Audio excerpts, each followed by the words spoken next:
It's all about outlooks right here in the first month of 2024. Everyone's trying to find out what's going to happen in 2024, looking at the Nigerian economy and Africa at large.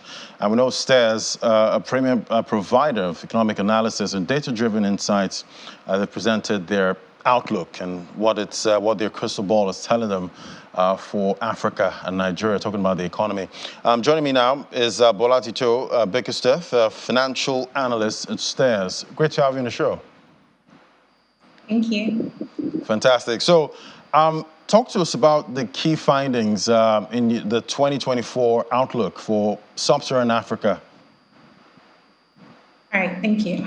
As you rightly mentioned, 2024 outlook covers different sectors, banking, oil and gas, and economies included. But for this conversation, I'll be focused on what we found or what we are projecting for sub-Saharan Africa as a whole. So the IMF has projected that sub-Saharan Africa GDP growth will be 4% in 2024, which is the second largest growth in the world, following Asia's 4.8. Because Africa is not monolithic, we looked to just dive deeper into those numbers to see what countries will be driving that growth specifically. So it was interesting to see that most of the growth is going to be coming from the East African region, with countries like Rwanda, Tanzania, and Kenya. And that thing that was interesting to see was that countries like Mozambique, Cote d'Ivoire, and DRC would also keep driving growth, which they've done for the last 5 years. They've outperformed the GDP growth in sub-Saharan Africa. The very interesting thing is also that the large economies in Africa, like Nigeria, South Africa, and Egypt, would actually underperform. And this is because of the policies and macroeconomic situations that they have in 2023, which will spill over into 2024. So that's the general overview of the outlook for sub-Saharan Africa.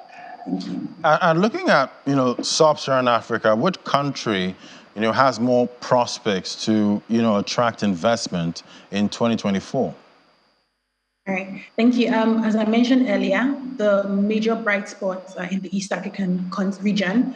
So we see countries like Rwanda, Kenya, and Tanzania, which are moving towards tourism. They've intensified efforts. The governments in those regions have intensified efforts for tourism. So, for instance, Rwanda and Kenya actually announced last year that they were going to be visa-free countries. Another country or other countries that would likely really attract investment is Cote d'Ivoire as well. So they are intensifying efforts in agriculture and specifically their cocoa processing. They currently supply about 50% of the world global cocoa processing, and we think that that would also attract investors. Something that is interesting about Cote d'Ivoire as well is that they're also trying to improve their business environment, and we can see that from the fact that they are currently hosting the 2023 Africa Cup of Nations. So our bets are on the East African countries, Rwanda, Tanzania, and Kenya, and also Central Africa, specifically Cote d'Ivoire, Mozambique, and the DRC. All right, definitely. Investors, they must be looking at some sectors, at this point, those trying to come into sub-Saharan Africa. What key sectors do you think will get the attention in 2024? All right. Again, it really depends on the country you're going for. If you are, for instance, as an investor, are going to go to the East African region like Kenya, the likely sector will be tourism and agriculture. So, case in point, last year, the Kenyan government started this privatization drive. They're trying to privatize about 11 sectors, which includes the tourism sector as well, and which we've seen, which is evidence from the fact that they have now made Kenya visa-free. Another sector, if you were to go to the Cote d'Ivoire instead, and the sector that you'd be very interested in again is agriculture as well, because the government has also continued to try to improve its agricultural sector. So whatever sector you would be interested in as an investor would actually depend on the country that you are investing in, because all of these countries are focusing on different sectors that would actually drive growth in their country. Definitely, looking at other climes, we see it's mostly about that's developed economies. We're seeing their, inflation rates, declining, almost, getting close to their target levels. But right here, it's not the same picture. For 2024, we're already hearing chatter about rate cuts, in developed climes. When are you seeing or expecting rate cuts in most parts of Africa? Okay, so Africa is a little bit different because our inflation is majorly driven by exchange rate and fuel prices. But with advanced economies, reducing their rates, we're going to see that would impact our exchange rate depreciation in the African countries, because what that means is that investors will start to, deviate from those countries and come to save them to African countries, which who are still keeping their rates high, right? So then the exchange rate will start to, depreciate at a slower rate. But we don't see Africa or countries in Africa cutting their rates until H2 2024, when inflation starts to cool. And we think inflation is going to start to cool by then because of the base rate effect. Last year in June, inflation rates in most African countries really went up, mostly because of fuel prices. Bringing it back home to Nigeria, our exchange rate soared by 613 basis points between May and December to hit 28.92%, largely because of the FX reform that we undertook between in June, and then the removal of the foreign subsidy in May and June as well. But we are hopeful, or we see that for our first half of the year, most central banks in Africa would keep increasing rates to tighten monetary policy, but from H2, they are going to start easing just so that they can also promote growth in the economy as well. And what are you seeing for most of the major African currencies in 2024?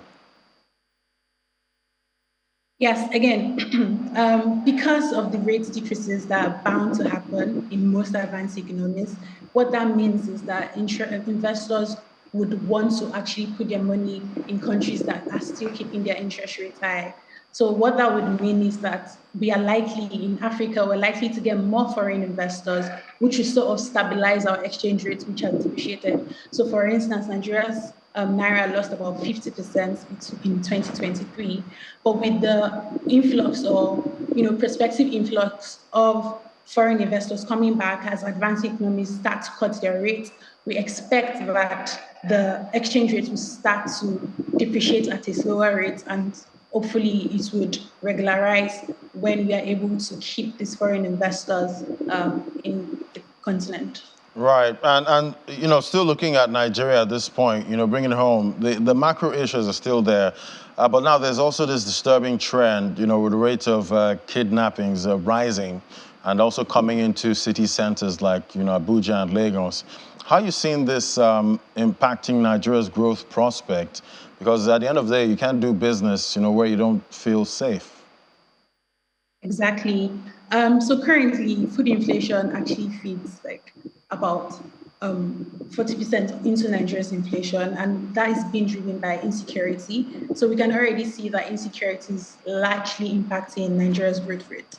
So with this current trend and spate of kidnapping in Lagos and Abuja, specifically Abuja, which is also somewhere that people would pass when they are, bringing food to other parts of the country, we really are very worried about this spate of kidnappings because it is likely to actually scare foreign investors away. Again, Nigeria is in dire need of FX supply. And this type of climate where you are not sure what will happen when you come, and just the insecurity levels is likely to actually scare these investors away. So that would negatively impact Nigeria's growth rate if something is not done quick. So definitely a lot to unpack there, and everyone's hoping, that there's some kind of, soft landing, in the African region. But from your standpoint, what kind of landing are you seeing? Is it a no landing situation, soft landing, or hard landing for the sub-Saharan Africa region? So we're actually we're seeing that there are going to be different sort of landings.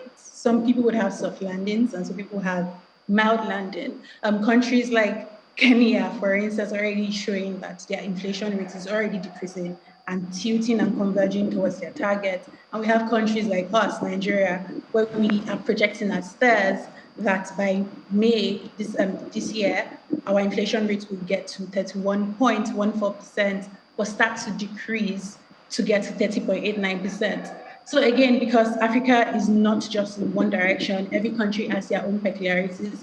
We do not think that everybody is going to go in the same direction. Different countries are going to have their own different landings, and depending on what is driving the economy. All right, thank you so much. It was great having your perspective, Bola Tito Bickersteth, the financial analyst at Stears. Thank you. Thank you.